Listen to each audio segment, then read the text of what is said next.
This channel does not promote any violent, harmful, or illegal activities. All content provided by this channel is meant for an educational purpose only. রাজ্য রাজনীতিতে এখন আলোচনার কেন্দ্রবিন্দু সাদ্দাম সর্দারকে নিয়ে। কুলতলির সাদ্দামের কথাই বলছি। নকল সোনা ও মূর্তি বিক্রি চক্রের পান্ডা, কিন্তু সে এখন অবধি অধরা।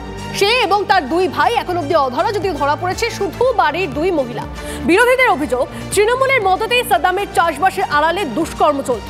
আর কি করতো কুলতলির শাহজাহান, দেখুন।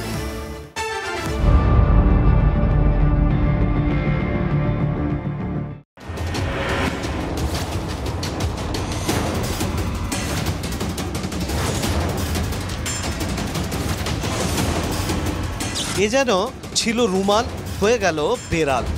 নকল সোনার কারবারিকে ধরতে গিয়ে দক্ষিণ 24 পরগনার কুলতলিতে ধুন্ধুমার, আক্রান্ত পুলিশ। এরপর সামনে এলো গোপন সুড়ঙ্গ। মূল অভিযুক্ত সাদ্দাম সর্দারের বাড়িতে সুড়ঙ্গ ঘিরে ক্রমশ বাড়ছে রহস্য। সামনে আসছে সাদ্দাম সর্দারের একের পর এক কীর্তি। সাদ্দামের বাড়ি জালাবেরিয়া 2 নম্বর গ্রাম পঞ্চায়েতের পয়তারহাট এলাকায়। এলাকাবাসী জানতেন কৃষিকাজ করে সাদ্দাম, কিন্তু চাষবাসের আড়ালেই চলত অপরাধমূলক কাজ। সূত্রের খবর, 15 বছর ধরে নকল সোনা ও মূর্তি বিক্রির কারবার চালিয়ে যাচ্ছে সাদ্দাম। জাল নোটের কারবারের সঙ্গেও যুক্ত সাদ্দাম। 2011-র পর থেকে এই ব্যবসা ফুলে ফেঁপে ওঠে। ডাকাতির অভিযোগে কয়েক বছর আগে গ্রেপ্তারও হয়। জেল থেকে ছাড়া পেয়ে ফের শুরু দুষ্কর্ম। এই কারবারের সঙ্গে 20-25 জন জড়িত রয়েছে। ওখানে যে সোনার মূর্তি দেখাতো, আর ওইসব টাকা পয়সা মেরে কেটে নিত। এইসব বাইরের লোক আসে, শুনেছি তারা কি করে না করে, কখন কি হয় আমরা কি সব দেখি।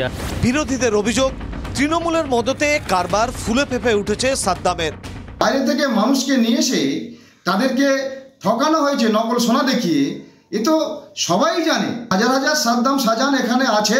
এই সোনার মূর্তির লোভ দেখিয়ে তাদেরকে টাকা নিয়ে এখানে ডাকা হয়। তারা টাকা নিয়ে আসে এবং তাদেরকে মারধর করে, এবং যেগুলো বেশি বাড়াবাড়ি হয় তাদেরকে মানে ওই সুড়ঙ্গ দিয়ে তাদেরকে পাচার করে দেওয়া হয়।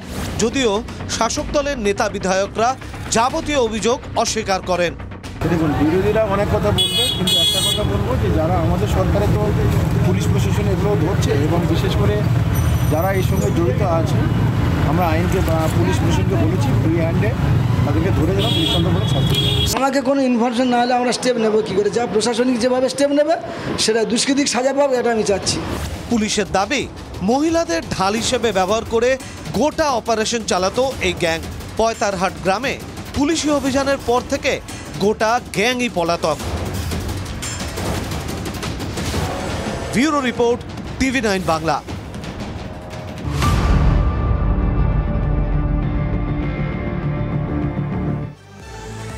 সন্দেশখালীর ছায়া এবার সোনারপুরে। মহিলাকে বাড়িতে ডেকে শিকল দিয়ে বেঁধে অত্যাচারের অভিযোগ উঠল এক তৃণমূল কর্মীর বিরুদ্ধে। গ্রামবাসীদের অভিযোগ, একেবারে শাহজাহানের কায়দাতেই এলাকায় অত্যাচার চালায় অভিযুক্ত জামাল উদ্দিন সর্দার। ঘটনায় জামালকে না ধরলেও অন্য 2 অভিযুক্তকে গ্রেপ্তার করেছে পুলিশ। সন্দেশখালী চোপড়া আরিয়াদহের পর এবার সোনারপুর। ফের শাসক দলের লোকজনের বিরুদ্ধে অমানসিক নির্যাতনের অভিযোগ উঠল।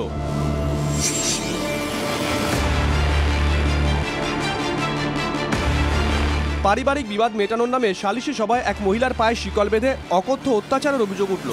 অভিযুক্ত জামাল উদ্দিন সর্দার তৃণমূল কর্মী বলে পরিচিত। বিচার ডেকেছিল বাড়িতে, যাওয়ার পরে জামাল আমাকে খুব মারধর করে, বিচার না করে পায়ের শেকল দিয়ে বাঁধে। এত মারধর করেছে, ওর বাড়ি যারা ছিল ওরাও আমাদেরকে মারধর করেছে, আমার স্বামীকে মারধর করেছে। ও আমাকে উদ্যম পাদ্যম মারধর করে। ও লাঠি মেরেছে, ওর লাঠি দিয়ে মেরেছে। ওর ওখানে ছোটো এরকম বাঁশ কাটা আছে, সেই দিয়ে মেরেছে। চাপালি এইগুলো সব চড় মেরেছে, খুশি মেরেছে মাথায়। আমার স্বামী ছিল, স্বামী থাকাতে যাচ্ছিলো বলে স্বামীকেও মারধর করেছে। অরবিন্দু ছিল, ও মারধর করেছে। মহিলার অভিযোগ, থানায় জানিয়েও কোনো লাভ হয়নি। নির্যাতনের অভিযোগ পেয়ে ওই মহিলার বাড়িতে যান বিজেপি মহিলা মোর্চার নেত্রী অগ্নিমিত্রা পাল। সোনারপুর থানায় গিয়ে কথাও বলেন তিনি। পুলিশ জানতো না, মমতা ব্যানার্জি জানেন না। আসলে এইসব শেখ শাহজাহান পাড়ায় পাড়ায় গলিতে গলিতে, এবং তাদেরকে এই দায়িত্ব দিয়ে রেখেছেন মমতা ব্যানার্জি ভোট করানোর জন্য। না, জামাল তৃণমূল করে না। জামালের সঙ্গে তৃণমূলের কোনো সম্পর্ক নেই। জামাল তৃণমূলের না দলীয় কোনো পদে আছে, না প্রশাসনিক কোনো পদে আছে, এবং বুথ স্তরের যে কর্মী তৃণমূলের সেখানেও ওর কোনো ভূমিকা নেই। যদি সে অন্যায় করে থাকে, যে অন্যায় করবে সে সাজা পাবে। অভিযোগ, এলাকায় জমি কেনাবেচা থেকে পারিবারিক সমস্যার সমাধান কোনো কিছুই জামালকে ছাড়া হয় না। এলাকায় তার এতটাই প্রভাব, যদিও সমস্ত অভিযোগ অস্বীকার করছেন জামাল উদ্দিন। যিনি অভিযোগ করেছেন তার নিজের পুত্র তারা এখানেও ছিল। এটা ফাঁসানোর চক্রান্ত করা হয়েছে, এটা সম্পূর্ণ ফাঁসানোর চক্রান্ত। তাহলে যদি সেরাম হয় নিশ্চয়ই তার কাছে ফোন ছিল এবং সে একটা ভিডিও করে পোস্ট করুক। জামাল অস্বীকার করলেও তার বাড়িতে মোটা শিকল পড়ে থাকতে দেখা গেছে। সেই শিকল বাঁধার জন্য মেঝেতে হুকও পোতা ছিল। এসব কেন? উত্তর রেডি জামালের। আপনার বাড়িতে যে শিকল টিকলগুলো রেখেছেন এগুলো কিসের জন্য রেখেছেন? কিসের? না, এ তো গরু আছে, আমার ঘোড়া আছে। ঘোড়া বদমাইশ বলে শিকল দিয়ে মাথা টাথা হয়, ঠিক আছে?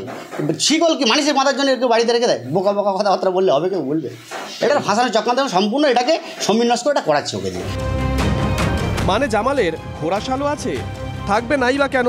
বকলমে তো এলাকার জমিদার তিনি। প্রতাপনগর গ্রাম পঞ্চায়েতের সাঙুরে বিঘাখানেক জমি নিয়ে তৈরি তার প্রাসাদের মতন বাড়ি। অভিযোগ, এই জমি নাকি জোর করে হাতিয়ে নিয়েছেন তিনি। ঠিক যেভাবে ভয় দেখিয়ে বিঘের পর বিঘের জমি কবজায় করেছিল সন্দেশখালীর শাহজাহান। আমার একটা জমি 2 বছর ধরে নিয়ে জামাল সর্দার, ঠিক আছে?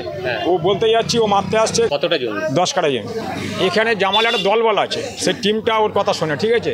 ও এখানে দাফিয়ে বেড়ায়, ঠিক শেষ সাজানো, দ্বিতীয় সাজানে, বুঝলেন তো? ও দেখবে ওর বাড়ি ভদ্র করেছে, কিংবা 6-8টা লোক ধরে রেখেছে। মানে কী হারে কী করছে না খেটে, ওদের টাকা আসছে শুধু মোস্তানি।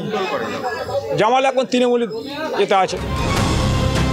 জামালের কাণ্ডকারখানা নিয়ে শুরু হয়েছে রাজনৈতিক তরজা। সব ব্যাপারের সঙ্গেই রাজনীতি দলাদলি হয়তো থাকে না, কোনো ব্যক্তিগত পারিবারিক গণ্ডগোল, শরিকি গণ্ডগোল, এলাকার কোনো গোষ্ঠীর গণ্ডগোল, সব ব্যাপারেই যে রাজনীতি থাকে তা নয়। কিছু ঘটনা ঘটে যায় অবাঞ্ছিত, সেগুলো পুলিশ প্রশাসন দেখছে।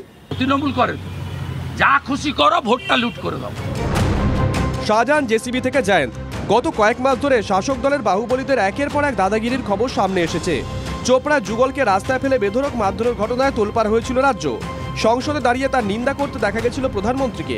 শত সমালোচনার পরও পরিস্থিতির যে বদল হয়নি, সোনারপুরের ঘটনা তার জ্বলন্ত উদাহরণ। সত্যজিৎ মণ্ডলের রিপোর্ট, TV9 বাংলা।